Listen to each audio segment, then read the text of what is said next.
신명기 18장 15절에서 22절까지 말씀 한 절씩 먼저 교독하도록 하겠습니다. 18장 15절입니다. 내 하나님 여호와께서 너희 가운데 내 형제 중에서 너를 위하여 나와 같은 선지자 하나를 일으키시리니 너희는 그의 말을 들을지니라.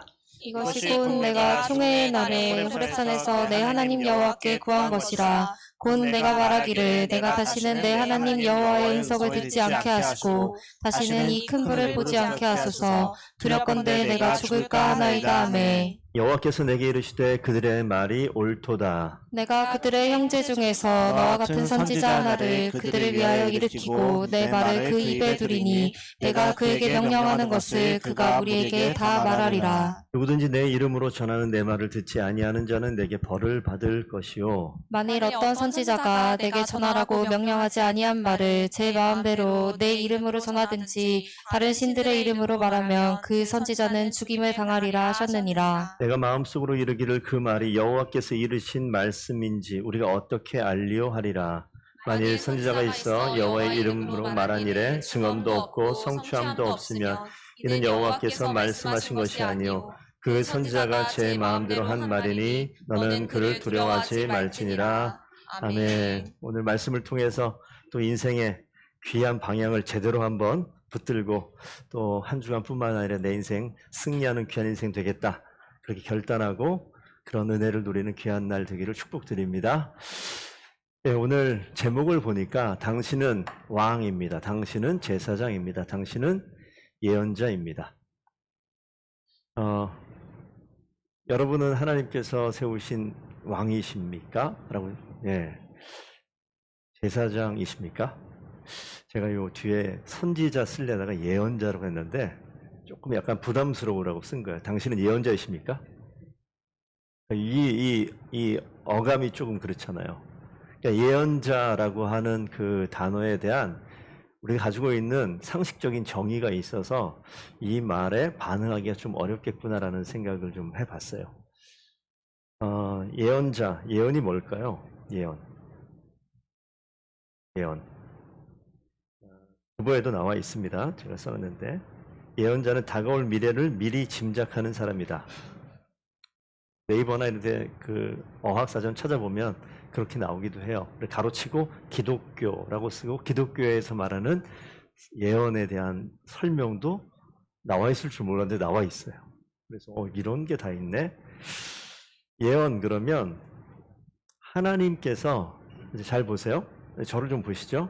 하나님께서 하나님의 말을 누구에게 선택한 그 사람에게 이렇게 넣어주면 그 말을 내 말이 아니에요. 하나님께서 주신 말을 내가 내뱉는 것. 하나님의 말을 전하는 것. 이게 뭐냐면 예언이다라고 이야기해요. 그러니까 목사가 설교하는 것은 예언의 행위가 될 수 있어요. 여러분들이 하나님의 말씀을 제대로 전하게 되면 그 말씀이 예언이 될 수가 있습니다. 그러니까 우리 앞날을 1년 뒤에 나 직장 어떻게 될 것 같아?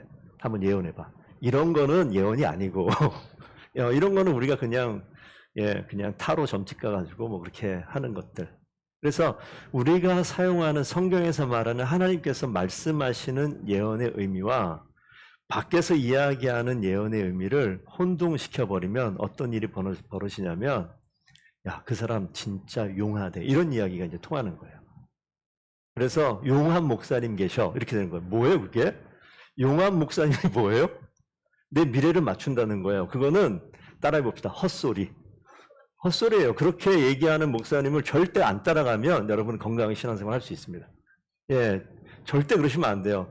기도하면 병을 낫게 하는 권사님이 계시다. 그러면 일단은 그 앞에 가면 일단 기가 죽어요. 이거는 여러분 그러니까 가지 마세요.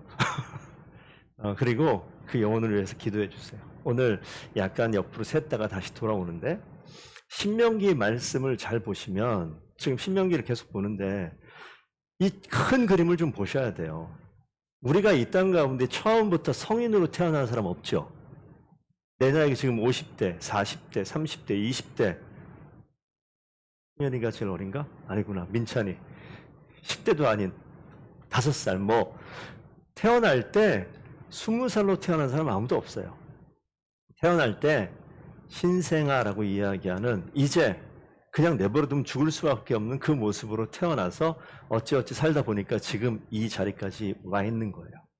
그래서 이 부분을 잘 생각해 보셔야 돼요. 성경은 하나님께서 이 땅에 있는 하나님의 백성이 되어졌을 때 어떤 사람은 50이 넘어서 예수 그리스도를 만나고 새로운 생명을 그 가운데 시작한 사람이 있어요. 그러면 육체의 모습은 50이지만 그 사람은 어떻게 돼요? 이제 태어난 거예요. 신생아. 그렇죠? 그래서 교회 공동체 가운데 30대든 20대든 50대 아니면 70대 80대 죽음을 앞두고 있던 사람이든 상관없이 모든 사람이 예수 그리스도를 만나서 주님께서 베풀어 주신 은혜를 통하여 생명을 발견하게 되어지면 그때 우리가 그리스도인 되었다고 하는데 그때가 시작이에요. 그러면 오늘 이 가나안 땅에 들어갈 때 모세가 이스라엘 백성을 바라보면 큰 군대와 같은 큰 민족, 나라와 같은 그 모양이긴 하지만 이들이 지금 어딜 들어가냐면 새로운 땅에 들어가는데 저는 그런 생각이 들어요. 새로운 가나안 땅에 들어갈 때 이제 태어난다.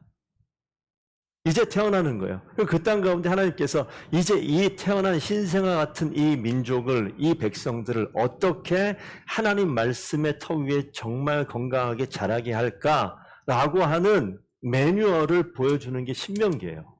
그렇기 때문에 신명기 말씀은 여러분들이 뚫어지게 봐야 돼요. 이렇게 막 침발라서 넘기고 계속 넘겨서 너덜너덜하게 만들어서 그렇게 만들어야 돼요. 성경이 다 똑같은 성경이 아니라 딴 얘기 좀 할게요. 제가 신학교를 갔는데 제 성경이 너무 깨끗한 거예요. 근데 성경이 되게 지저분한 성경 보니까 되게 부럽더라고요. 그리고 내 성경을 이렇게 감추고 싶은. 그래서 제가 무슨 짓을 한 줄 아세요? 성경을 이렇게 했어요. 그리고 막 이렇게 넘기고요. 그 다음 볼 때마다 막 줄 긋고요. 그래서 이 안에 막 줄이 많이 있으면 보셨죠? 보시라고 좀 이렇게. 무슨 심정인지 아시겠죠? 사람이 그렇다고요. 근데 그런 흔적을 남기는 것이 아니라 주의 말씀을 진짜 생명의 말씀으로 알고 보다가 하나님께서 막 감동을 주실 때가 있어요. 그러면 올해는 뭐 빨간색 형광펜으로, 내년에는 초록색 형광펜으로. 여러분 여러 가지 패턴이 있으니까 마음대로 보시라고요. 근데 줄을 긋기 시작하면 그 다음부터 잘못된 펜은 뭐가 있냐면 다른 성경은 안 보여요. 줄 그어놓은 것만 보여요. 그런 단점이 있긴 합니다만, 그러니까 여러분 일주일 내내 그냥 집에 있다가 주일날 성경 가지고 이렇게 오시는 분들 있잖아요. 그런 인생을 2023년에 끝내시기 부탁드립니다. 그래서 갖고 왔어요. 갖고 와서 뭐 하냐면 오늘 본문 말씀, 오케이, 신명기 18장 15절 22절 그러면 적어도 주일 52번 오면 쉬운 두 군데는 줄고 있을 거 아니에요. 그렇게도 하기도 했단 말이에요. 지금 제가 쓸데없는 것 같은 얘기를 왜 했냐면 하나님 말씀을 가까이 하는데 그게 설교 말씀이든 내가 보는 말씀이든 어쨌든 가까이 해야 되는데 신명기 이걸 지금 다시 얘기합니다. 하나님께서 이 말씀을 주시는데 이유가 있어요. 새로운 터전에 가서 그 땅 가운데 살아가야 되는데 하나님 아시잖아요. 그 땅이 어떤 땅인지. 풍요롭고 모든 것이 넉넉한 땅인 것처럼 보이지만 그 땅은 전쟁터예요. 그렇기 때문에 그 땅 가서 살아남는 법을 가르쳐 주시는 책이 신명기다라고 보면 되는데, 오늘 제가 읽은 본문은 18장 15절부터 봤는데 거기에 나오는 단어는 맨 처음 보면 너희 가운데 내 형제 중에서 너를 위하여 나와 같은 누구를 하나 세워라? 15절 선지자를 세워라라고 나와요. 여러분 성경을 한번 18장 여기 안 떠 있으니까 보세요. 18장 1절 보면 어떤 그 그룹이 나오냐면 레위 사람 누가 나오죠? 제사장이 나와요. 자, 선지자 나왔고 제사장 나와요. 거꾸로 한번 넘어 17장 14절부터 보시게 되면 여러분 성경에도 14절 위에 이스라엘 왕 이렇게 써 있습니까? 왕에 대한 얘기가 나와요. 자, 그럼 누가 나왔죠? 왕이 나오고, 두 번째 제사장이 나오고, 세 번째 선지자가 나와요. 지금 이 땅 가운데 앞으로 너희들이 세워야 될 사람들 이야기하는 거예요.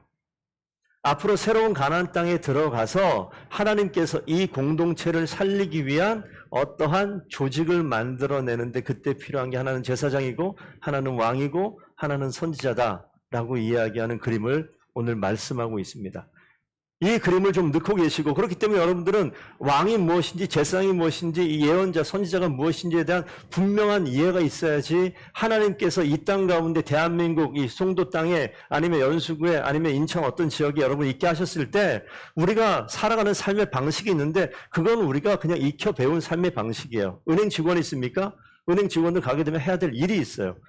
아무리 은행 직원 들어갔다 하더라도 제가 우리 교회 통장 만들려고 가서 이 은행 직원을 다 만났는데 이 직원이 한참 하다가 못하더라고요. 옆에 저 대리님 이거 어떻게 해야 돼요? 안 해본 거는 알아요? 몰라요? 몰라요. 그럼 물어봐야 돼요. 우리가 이 땅 가운데 사는 삶의 방식이 그래요. 하나님께서 하나님의 백성으로 살게 할 때도 모르면 물어봐야 돼요. 근데 하나님께서 저는 뭐 처음부터 알았을까요? 옆에 있는 집사님은, 권사님은 처음부터 알았을까요? 아니요. 말씀 가운데 있기 때문에 말씀으로 집중해서 봐야 되는데 오늘 이 본문 말씀 17장 15절 한번 좀 읽어봐 주겠습니다. 시작.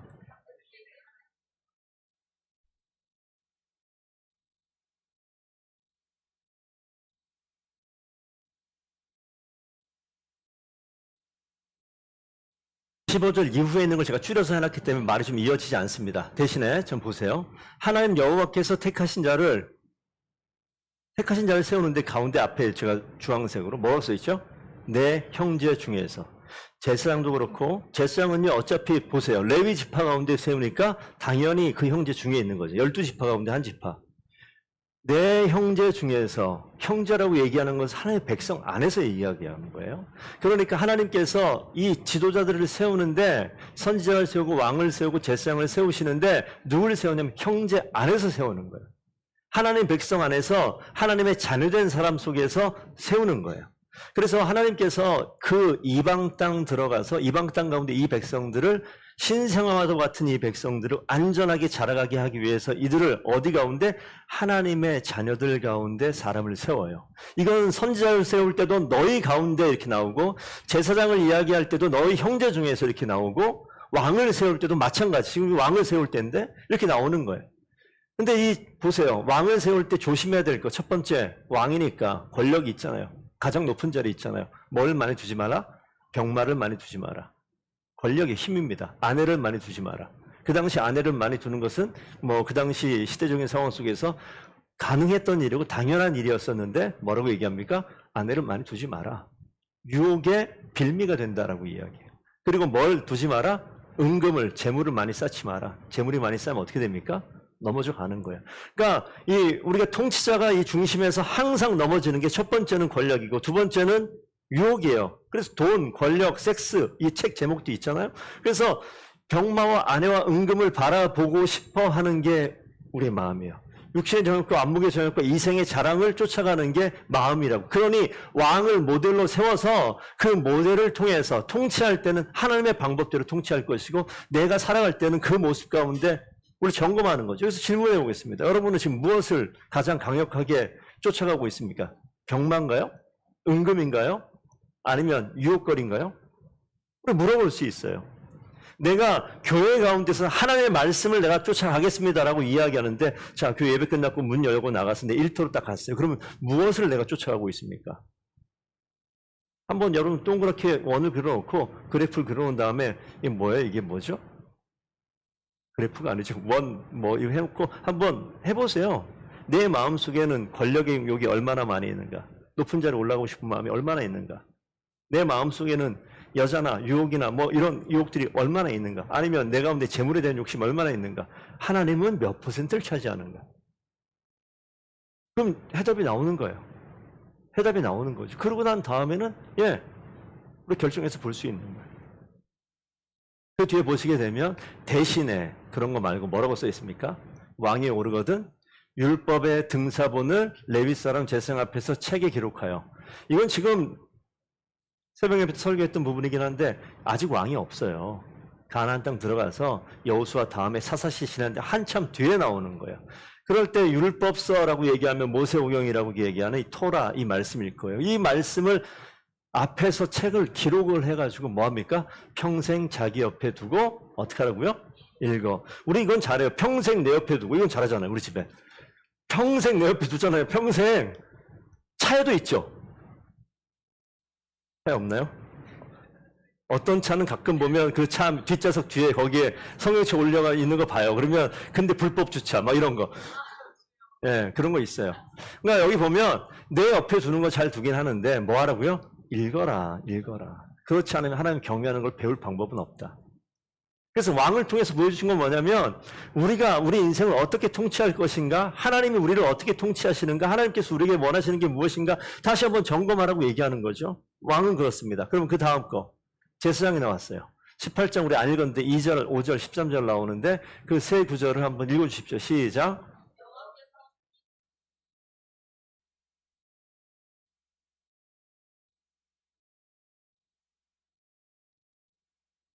제사장을 언급하면서 뭐라고 얘기하냐면 레위 지파 가운데 제사장들을 세우는데 하나님께서 여호와께서 친히 제사장들의 기업이 되신다.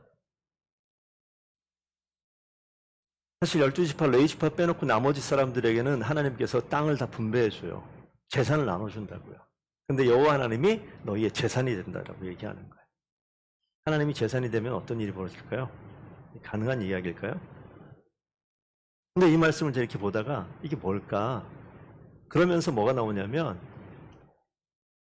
18장 그 3절부터 보면 제사 드리러 갈 때 재물을 가져가잖아요.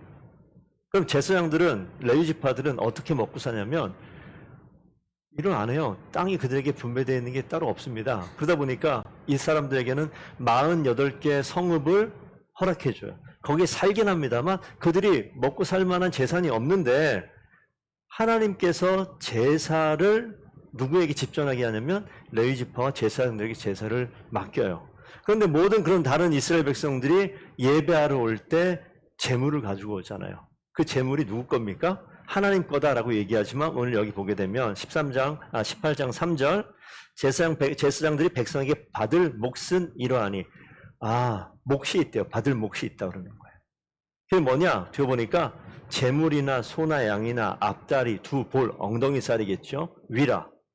거기 보면 나와 있어요. 처음 거둔 곡식, 포도주와 기름, 처음 깎은 양털 이런 것들 해서 제사장들이 받을 수 있는, 취할 수 있는 것들을 쭉 기록해 놨어요. 자, 제사를 통해서 뭐가 되죠? 제사가 온전히 드려지고 하나님께 온전히 구별되어지면 그것 때문에 누굴 살립니까? 제사장과 레위 지파를 살려요.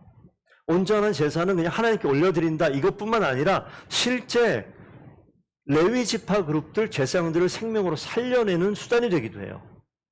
그런데 반면에 제사장들 하나님 앞에 나가서 이 민족을 위해서 대신 제사를 하나님께 온전히 드림을 통해서 하나님께서 또 레위 지파의 온전한 제사와 예배를 통해서 이스라엘 민족들을 살려내기도 해요. 그러니까 이 자리는 생명 있는 자리예요. 그러니까 온전한 제사, 온전한 예배는 사람을 살려요. 그래서 여러분들이 이 자리에서 온전히 예배 드리는 자리는 여러분 사람을 살리는 거예요. 저는 직업이 없어요. 굳이 있다가 하면 목사입니다. 제가 먹고 사는 거 뭐 때문에 살아요? 여러분들이 낸 헌금 가지고 저 먹고 살아요. 저를 살려주셔서 감사합니다. 지금 그런 내용이에요. 이게 느낌이 오십니까? 헌금을 제대로 내주시면 대단히 감사하겠습니다. 이렇게 되는 거죠. 뭐예요? 이게 지금 그런 상황이에요. 이 이스라엘 백성들이 그 민족이 재물을 하나님께 온전히 드리지 아니하면 레위 사람들, 레위 지파가 살 수 있는 방법이 없어져요. 하나님께 제물을 드리는 이 자리는 하나님을 섬기는 자리잖아요. 그래서 가나안 땅 들어가게 되면 내가 내 이름을 둘 그 곳이라고 이야기합니다. 그것은 아브라함이 이삭을 드렸던 자리이기도 하고 그것은 나중에 보겠지만 예루살렘 성전이 세워지는 곳이기도 하고 그것은 예수 그리스도가 가서 성전 뒤엎는 사건 나오잖아요. 그 자리이기도 하고 그 자리에 가서 하나님께서 하시는 일이 있잖아요. 진정한 생명이 무엇인지 깨닫게 하는 자리. 우리가 가나안의 문화 속에 부딪히면 어떤 일이 벌어집니까? 오늘 그 뒤에 읽지 않았지만 6절 이후에 나오는 게 그런 내용이에요. 18장 성경을 좀 찾아볼게요. 제가 따로 준비 안 했습니다. 18장 10절 가게 되면 가나안의 문화가 어떤 문화냐? 아들이나 딸을 불 가운데 지나게 한다. 그들의 그 종교 행위 가운데 있는 내용들이었던 것 같아요. 점쟁이, 기륭을 말하는 자, 요술하는 자, 무당, 진언자, 신접자, 박수, 초혼자, 막 영혼을 불러들이는 거, 이런 거. 이런 일들을 행하는 모든 것들을 가증히 여기신다. 자, 이 가증히 여길 만한 일들이 어디 있습니까? 저기 나와 있잖아요. 가나안의 문화와 예수 그리스도의 문화가, 하나님의 문화가 부딪히는 거예요. 하나님 그 삶의 현장 가운데 저기는 가나안이고, 우리를 측으로 보게 되면 지금 인천 땅이 될 수 있고, 대한민국이 될 수 있고, 송도가 될 수 있고, 여러분의 일터가 될 수 있습니다. 그런데 그 자리에는요, 섞여 있어요. 하나님을 알지 못하는 백성과 하나님을 아는 백성들이 섞여 있습니다. 가나안 민족과 택하신 백성이 섞여 있어요. 하나님 명령을 따르는 자와 가나안의 행위가 오히려 그것이 즐겁고 쾌락이고 유쾌하고, 이것을 인생의 즐거움이 이런 거 아니야? 라고 사는 사람들이 섞여 있는 자리예요. 하나님의 방식과 이방의 방식이 부딪히는 자리예요. 그 자리에 우리가 가서 우리 경험해 봤잖아요. 이거는 그냥 어쩔 수 없이 이 회사의 그냥 관행이니까 라는 것들이 우리의 발목을 잡는 일들이 많잖아요. 우리가 흔히 많이, 지금도 뭐 여전히 그렇고 앞으로도 계속 그럴 수 있을 상황들이 있겠지만, 우리 가서 그 문화라는 게, 회사의 문화라는 게 있잖아요. 옛날 대학의 문화라는 게 있었잖아요. 지금 많이 없어지긴 했지만, 군대가 정말 원치 않고 진짜 이건 아닌데라는 그런 문화가 있잖아요. 그럼 가게 되면 어쩔 수 없이 나의 힘으로 감당할 수 없어 밀려가고 끌려가고 그 자리에 있을 수밖에 없는 그런 거 있잖아요. 그래서 교회는 다니고 신앙에 있다 하지만 다 술 한잔을 하고 필름이 끊기고 이런 것들을 경험하는데, 그럼 뭐라고 얘기해요? 어쩔 수 없는, 다 해야 되는 그런 문화다라고 이야기하면 목사님도 이해하고 다 이해해 주는 상황. 근데 말씀 보게 되면 태어나서요 5살, 6살, 10살 내가 뭘 할 수 있는 능력이 없을 때가 있어요. 하지만 자라요. 자라게 되면 어떻게 되죠? 그 다음부터는 바뀌어요. 할 수 있는 능력이 생겨요. 방향을 제대로 보고 있어야 됩니다. 그러면 그때 우리는 진짜 생명을 살려낼 수 있는 일들이 분명히 있게 될 줄로 믿습니다. 하나님께서 그것을 훈련시키는 과정 중에 있어요. 오늘 이 히브리서 7장 말씀, 이게 무슨 잡음이 나는데 이게 왜 그러죠? 혹시 괜찮은가요? 이거였어요? 마이크에서 나는 이게 울리는데, 예. 뭐가 켜 있는 것 같은데 안 켜 있던 게. 하여튼 저만 다 괜찮죠? 저만 이상한 거죠? 좀 이상한데 이게. 이 마이크 좀 빌려주세요.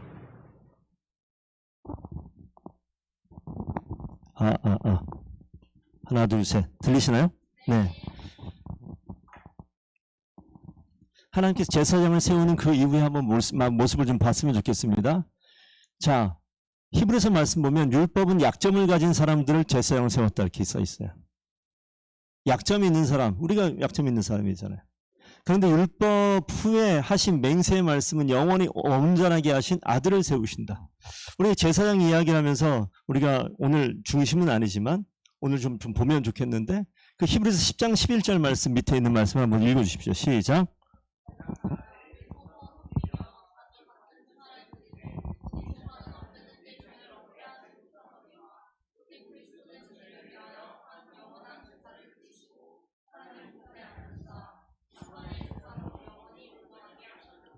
우리가 이 땅 가운데 제사장으로 살면서 우리가 하나님의 말씀을 잘 지키고 싶은데, 히브리 7장 말씀 보시게 되면 좀 위안이 되실지 모르겠습니다. 약점을 가진 사람들이기 때문에 우리는 넘어질 수밖에 없는 이런 모습이 있어요. 그래서 신앙생활 하는 가운데 하나님을 제대로 섬기고 싶은데 갔다 하면 쓰러지고 갔다 하면 실패하고 이런 모습들이 있어요. 이건 하나님께서 정말 중요한 이 예수 그리스도를 발견할 수 있는 루트입니다. 길이에요. 지름길이에요. 내가 실족하고 내가 넘어지고 내가 온전치 못한 모습을 바라보게 될 때 예수 그리스도께서 이 땅 가운데 오늘 히브리 10장 말씀 보시게 되면 뭐라고 써있냐면, 그리스도 그분이 영원한 제사를 드리기 위해서 제사장으로, 대제사장으로 오신, 나중에 히브리서 말씀을 나중에 설교를 통해서 한 번 더 볼 수 있도록 합시다. 주님께서 이 땅에 오신 대제사장의 역할, 제사장의 역할은 뭐냐면 아까 말씀드렸잖아요. 모든 백성을 대신해서 뭐 합니까? 제사를 드리는 거예요. 모든 죄를 용서하게 하는 하나님께 드리는 그 제사를 집전하는 사람이 누구냐면 제사장이에요. 근데 이게 온전치 못합니다. 제물이 온전치 못해요. 그래서 이 땅 가운데 주님께서 누가 제물이 되느냐? 예수 그리스도 그분이 제물이 되어서 온전히 우리의 모든 죄를 해결시키는 놀라운 역사를 하나님께서 행하신다고요. 그래서 오늘 여기서 잘 한번 생각해 볼 것은 예수 그리스도 그분이 누구신가? 그분이 진짜 우리의 죄를 사해 주시는가? 그분의 인생을 정말 바꿔주시는가? 우리가 구약에서 제사장을 이야기하는데 제사장이 제도를 바라보면서 아무리 봐도 실패하거든요. 이스라엘 백성 보세요. 제사 제도인데 계속 실패하는 거예요. 또 제사 드리고 또 제사 드리고 또 제사 드리고. 하나님의 근본적인 마음은 여기에요. 다시 한번 여기. 맨 처음 시작되어 있는 이 그리스도인이 자라갑니다. 성장이에요. 힘있게 자라가요. 그래서 온전하게 되는 과정까지 자라가게 돼요. 그런데 그때 누굴 만나냐면 그때 예수 그리스도를 만나야지 온전해지는 거예요. 그러니까 예수 그리스도를 만나는 그 길로 가는 것이 신앙의 성숙의 길이고 그것이 성장의 길이고 그것이 진정한 온전한 그리스도인이 되는 길인 줄로 믿습니다. 그래서 우리가 예수 그리스도를 교회 가운데 빼버리면 이건 아무것도 안 되는 거예요. 그래서 다시 한번 물어볼 수 있어요. 여러분은 예수 그리스도가 여러분의 인생의 주인이십니까? 이런. 예수님께서 대신 지난주 설교했잖아요. 내가 죽어야 되는 그 자리에 예수님께서 대신 죽으셨다고요. 예수님께서 이 퍼포먼스 잘 보셔야 돼요. 예수님이 이 머리 가시면류관을 쓰신 이것은 사실 내가 써야 되는 거예요. 창으로 옆구리를 찔리는 건 사실 내가 찔려야 되거든요. 내가 못 박혀 죽어야 되는데 저기 나와 있잖아요. 주님께서 영원한 제사를 단번에 드리게 주님께서 제물로 올라가신 거예요. 그래서 그 예수 그리스도가 나 대신 우리의 죄를 해결하신 거예요. 이 모습을 보여주시기 위해서 뭐합니까? 주님께서 이 신명기 이때부터 이 제사 이야기를 하는 거예요. 자, 베드로전서 2장 9절 말씀을 읽어보겠습니다. 시작.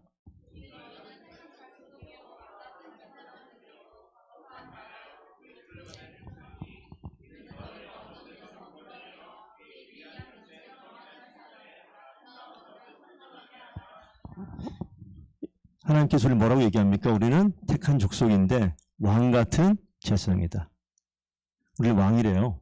제사장이라고 얘기합니다. 왜 그렇습니까? 아까 성경에 나와 있는 그 내용들. 여러분이 왕이라면요. 여러분들은 하나님의 말씀을 항상 곁에 두고 읽으셔야 돼요. 그것이 인생의 주인이 돼야 됩니다. 그래야 진짜 하나님께서 원하시는 왕이 되는 거예요. 그래야 진짜 하나님의 방법으로 하나님의 말씀으로 이 땅을 통치할 수 있습니다. 여러분은 제사장들이에요. 여러분 가정의 제사장들이고요. 여러분 교회의 제사장들이고요. 여러분이 속해 있는 그 일터의 제사장들이에요. 여러분을 통해서 뭐가 이루어집니까? 여러분 주변에 있는 자녀가 됐고 일터에 있는 동료들이 됐고 여러분 부하 직원이 됐고 이런 사람들의 생명의 길을 열어가는 일들을 누가 해요? 택함 받은 우리를 통해서 우리 가운데 세워진 제사장을 통해서 하나님께서 하나님의 일을 하시는 거예요. 그런 일의 도구로 부르신다고요. 그럼 우리 한 가지만 좀 더 보겠습니다. 오늘 사실 선지자 얘기가 나오는데 여기 똑같잖아요. 내 형제 중에서 나와 같은 선지자 하나를 일으키고 어디에서 나온다고요? 이스라엘 백성, 하나님 믿는 백성 가운데서 나와 같은, 여기 모세인데 나와 같은 선지자 하나를 일으키고 자, 선지자 내 말을 그의 입에 두리니 내가 명령하는 것을 그가 우리에게 다 말하리라. 이게 선지자예요. 선지자는 여러분 진짜 축복하겠습니다. 여러분들이 이 땅 가운데 하나님께서 세우신 선지자 되기를 축복드립니다. 예언자 되시기를 축복드립니다. 일단 아멘 하세요. 빨리. 그렇게 되기를 축복합니다. 이게 왜 그러냐면 이게 부담스러운 일이 아니에요. 가능한 일이에요. 내가 하는 게 아니기 때문에 가능한 것이라서 제가 말씀을 드려요. 오늘 신명기 18장에 선지자가 나오는데 사실은 13장에 선지자가 한번 나와요. 13장 1절 보면 너희 중에 선지자나 꿈꾸는 자가 일어나서 이적과 기사를 내게 보이고 그가 내게 말한 이적과 기사를 이루어지고 너희가 알지 못하는 다른 신들을 우리가 따라 섬기고자 말할지라도 너는 그 선지자나 꿈꾸는 자의 말을 청종하지 말라라고 있어요. 신명기 13장에 나타나는 선지자가 있는데 하나님께서 모세를 통해서 야 따라가지 마. 뒤에 나오는데 돌로 쳐 죽여라고 나오거든요. 그럼 13장에 나오는 선지자와 지금 이야기하는 선지자를 한번 잘 비교해 볼 필요가 있어요. 13장의 선지자는요, 그 입에 하나님의 말씀이 없어요. 제가 아까 초두에 얘기한 게 그겁니다. 사람들이 막 능력을 베풀어요. 이적을 베풀어요. 놀랄 만한 기적을 베풀어요. 이러면 여러분들 어떡합니까? 한풀 꺾고 들어가는 거 아니에요? 그런데 하나님께서 지금 저 상황에서 이적과 기사를 이야기할 때 그 어디에도 하나님 말씀이 없어요. 그리고 그들이 그 능력을 통해서 어디로 데려가죠? 다른 신들을 섬기는 곳으로 데려가요. 거기에는 하나님 말씀을 듣는 것이 없어요. 이 부분이 너무 중요해요. 그래서 여기서 성경에서 이야기하는 예언자, 선지자는 반드시 말씀과 함께 나와요. 그래서 하나님 말씀을 전하는 것이 선지자지, 능력을 이 시대의 예언자 대한민국에 오셨습니다, 이런 거 유튜브에 막 뜨고 그러는데, 여러분 그런 거 조심해서 보셔야 돼요. 잘 보면 뭐만 있어요? 능력을 행하는 것만 나타나요. 그러면 문제가 심각해진다고요. 이준호 선교사님이 선교 편지를 급하게 하나 보냈는데, 어떤 일이냐면 옛날 얘기죠. 빈야드, 신사조 운동 이런 것들, 그 능력 가운데 그게 미국에 있는 어떤 교회에서 태국을 거쳐서 태국 방콕을 거쳐서 그 시골 동네까지 이렇게 집회를 한다고 광고가 나오는데 아무리 봐도 이상하대요. 그런데 거기 가면 뭐만 있냐면 그냥 능력을 행하는 일들만 나타나는 거예요. 그러니까 이게 건강하게 온전하게 말씀 중심으로 세워져 가던 교회가 흔들려 버리는 그런 일들, 마치 고린도전서에 있는 그 이적들이 나타나는 그 장면에 이단들이 등장하는 그런 모습들, 이게 등장하는 모습이 나타나는데, 잘 구분해야 될 것은 하나님께서 모세에게 선지자를 세우고 예언자를 세워줄 때 분명히 언급하는 것이 하나님의 말씀이에요. 뒤에 말씀을 좀 보겠습니다. 그래서 여러분 성경에 선지자, 예언자, 대언자, 이 프로핏이라고 나와 있는 히브리어 나비라는 건데, 이 말이 처음 등장하는 것부터 여러분 좀 말씀을 드릴게요. 성경의 창세기 20장에 처음 선지자라는 단어가 등장을 해요. 하나님이 누굴 선지자라고 하는지 보십시오. 창세기 20장 7절. 이제 그 사람의 아내를 돌려보내라. 그는 선지자라. 이게 누구냐면 아브라함인데, 하나님께서 이 아비 그랄 땅의 왕이었었던 이 사라를 데리고 그랄 땅에 들어갔을 때 자기 아내를 여동생이라고 속이는 장면 있었잖아요. 거짓말. 그래서 이 그랄 왕, 아비멜렉 맞죠? 그 왕이 아내로 취해요. 그래서 이 아내를 자기 아내로 사라를 삼으려고 동침하려고 했을 때 하나님이 나타나서 이야기하는 거예요. 누구라고요? 아브라함을 선지자라고 이야기해요. 자, 아브라함을 선지자라고 얘기했어요. 밑에 보세요. 출애굽기 가니까 또 여기 한글 성경에는 대언자라고 나오는데 원어 성경 보면 똑같은 단어예요. 선지자, 대언자, 예언자 같은 단어로 나옵니다. 아론을 선지자, 예언자라고 얘기해요. 15장 20절 가니까 미리암, 아론의 모세의 누이죠. 아론의 누이 선지자 미리암을 또 선지자라고 얘기해요. 뒤에 좀 더 볼게요. 그러고 나서 민수기 11장 가게 되면 그건 읽어주십시오. 11장 25절 준비 시작.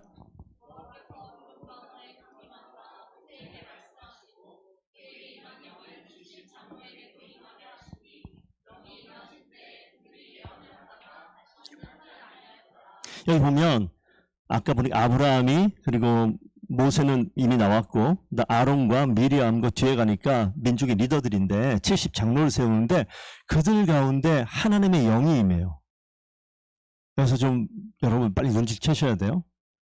아까 모세가 선지자를 세울 때 나의 말을 그의 입에 넣어준다고 그랬죠. 하나님의 말씀이 들어가고 또 하나가 뭐가 들어가면 하나님의 영이 그 가운데 들어가요.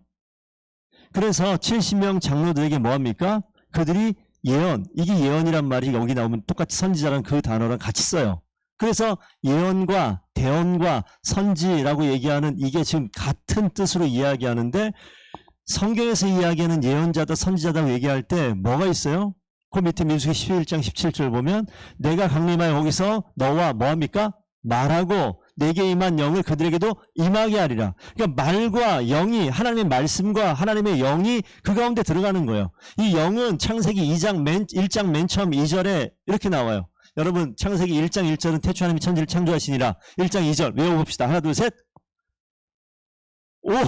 아무도 안 나올 줄 알았는데, 예, 틀렸어요. 땅이 혼돈하고 공허하며, 예, 근데 그거는 맞아요. 땅이 혼돈하고 공허하며 흑암이 깊음 위에 있고, 하나님의 영은 수면 위에 운행하신다. 이 하나님의 영, 루하흐라고 얘기하는, 바람이라고도 얘기하는 하나님의 영이 처음 나오는데, 그 영이에요. 하나님의 영이고, 신약 가면 성령으로 나오는 같은 단어입니다. 이 하나님께서 하나님의 말씀을 할 때, 이 선지자를 세울 때, 예언할 때 뭘 주시냐면 하나님의 말씀을 그 가운데 있게 하고 하나님의 영을 그 가운데 있게 하는 거예요. 그래서 자, 에스겔서 가시면 이 이스라엘 백성들이 그러면 여기서 아까 다 시작해요. 자라가서 가나안 땅 들어가서 나라와 민족을 세우고 넘어지고 타락하고 멸망하고 그런 꼭 그 끝까지 가버리잖아요. 그 가운데 하나님의 말씀이 사라져요. 하나님의 영이 사라져요. 그렇기 때문에 민족이 멸망하는 겁니다. 그래서 에스겔 말씀에 뭐라고 얘기하냐면 읽겠습니다. 시작.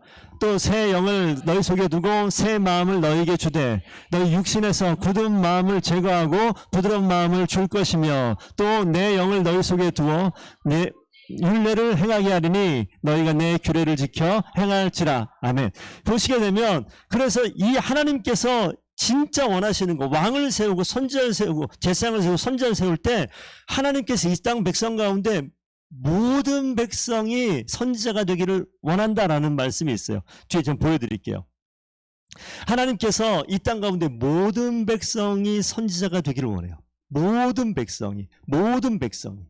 그래서 여기 보면 에스겔서에 그래서 이 선지자로 세우기 위해서 뭘 해결합니까? 뭘 회복시킵니까?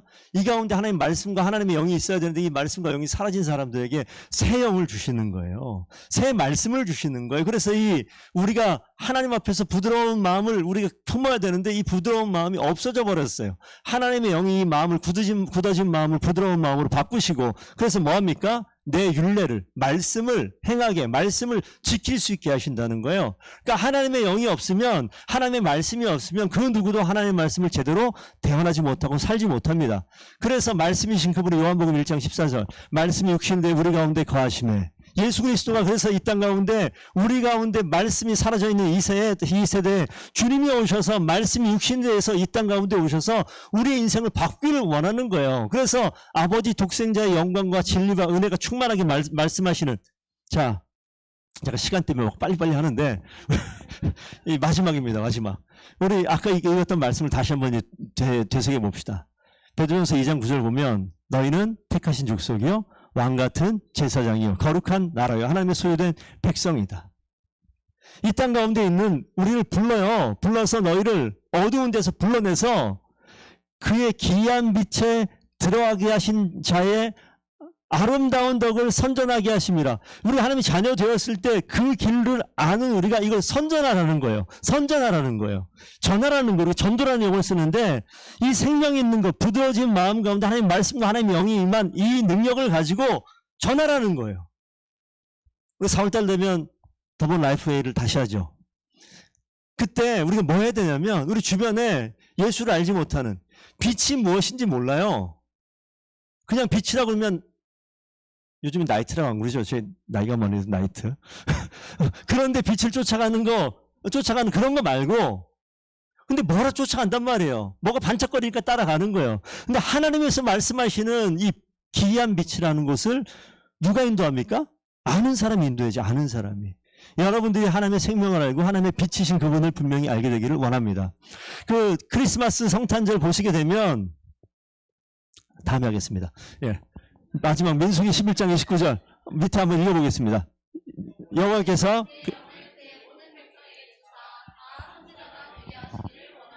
보세요. 아까 보니까 아브라함, 아론, 미리암, 모세 뿐만 아니라 70장로 계속 얘기하다가 여기 보니까 여호와께서 그의 영을 그 모든 백성에게 주사 누가? 다 선지자가 되게 하기를 원하노라. 여러분 선지자 되십시오. 여러분 예언자가 되십시오. 여러분은 예언자입니다. 예언자. 하나님의 말씀이 이 가운데 있고 하나님의 영이 우리 가운데 있어서 이걸 담대하게 전할 수 있는 예언자가 저와 성도님들인 줄로 믿습니다. 그런 사람이 되는 거예요. 그래서 하나님의 영이 없으면 얘기할 수 없어요. 하나님 말씀이 없으면 얘기할 수 없어요. 그래서 하나님 말씀이 이 안에 들어와서 내가 주 예수 그리스도가 나의 주님이다 고백하는 그 순간 성령이 임한다고요. 그래서 하나님의 영과 말씀이 항상 함께 가는 거지, 영은 딴 데 오고 말씀은 딴 데 오는 게 아니에요. 그러니까 생명의 말씀이 있을 때 하나님의 영이 함께 와서 하나님의 그 성령의 놀라운 능력으로 우리가 주의 말씀을 선포하는 자, 예언자, 선지자가 되셔야 될 줄로 믿습니다. 그래서 우리가 이제 태어나서 이 자리에 계속 있는 것이 아니라 자라가서 주님께서 초청하실 때에 주의 말씀과 주의 영을 가슴에 품고 우리는 예언자 되셔야 돼요. 우리는 선지자가 되셔야 돼요. 남들이 이야기 들으면 미쳤다고 얘기할지 모르겠지만 우리는 이 말씀의 근거에서 그 생각해 보자라는 겁니다. 다음에 또 생각나면 아까 빛에 대한 건 또 다음에 또 얘기할 수 있도록 하고, 오늘 여러분 오늘 아까 찬양했었던 찬양이 있죠. 비 준비하신 이 찬양을 참 좋아하는데 여기도 마찬가지예요. 뒤에 가서 보시면 그가 구름으로 하늘을 덮으신다. 땅을 위하여 비를 준비하신다. 하나님께서 때로는 불기둥으로 때로는 구름기둥으로 민족을 인도하세요. 때로는 이른 비와 때로는 늦은 비로 이 민족을 이끌어 가세요. 하나님이 일하시는 주권 앞에 우리가 순종하는 겁니다. 그럴 때 하나님께서 주님의 은혜를 누릴 수 있도록 그 길로 인도하실 줄로 믿습니다. 우리 마지막 믿음의 고백을 담고 이 찬양을 다시 마지막 하고 예배 마칠 수 있도록 하겠습니다.